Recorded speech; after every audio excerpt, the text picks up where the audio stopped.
ne-a dat 1000, hai că e înapoi. Mamă, ce m-am speriat. Bă, vedeam cum se lumina gen lumânarea asta ce-o fi și cred că e Headgun. Cineva clar e cineva spawnat ca să văd ambientul. Bă, tu nu vezi că e trofeu aici, ai prost? Răzvan.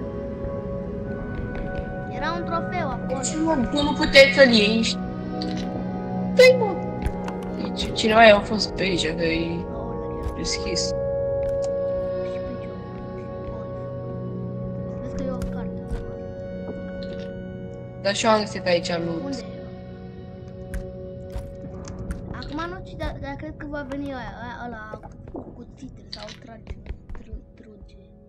Ăla cu pistolul. Nu tragi, ăla care era care a stat jumătate de oră, dar ți-l ieri. Am scăpat. Să deschid ușile astea. Deschide-te, frate. Deschide. Bine, am găsit o popușă pe ăsta, da.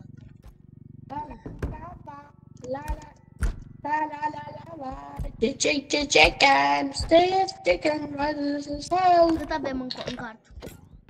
7000. Pe unde merem? Aici? Pe unde merem? Nu știu, dar hai să-i... Eu știu un extraction. da, clar. Știi unde? Știi tu unde, nu? Extraction point. Nu? Vezi pe mapă. Oh, e ăsta.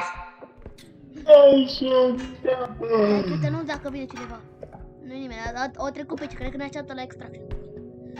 Unul dintre ei ne așteaptă la extraction. E ăla care o trebuie să ia cu bancul, Oh. Da, mare bravo. Da, nu, dacă l-am pus. Mă duc primul, dar... 17k!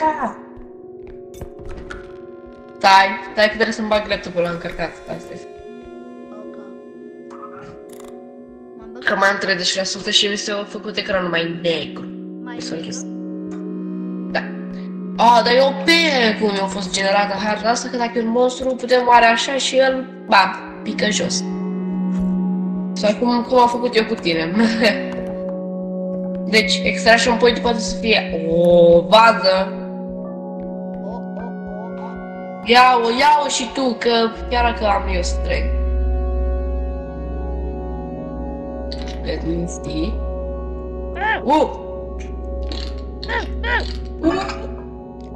Luca. Gata.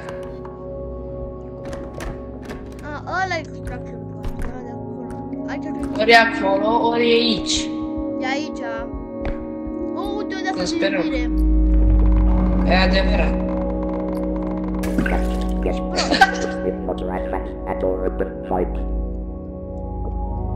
Să închid ușa asta pentru securitate.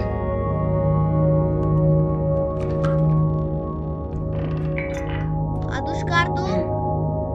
Da. Ce-ai pus acolo? Am pus o card. Ok.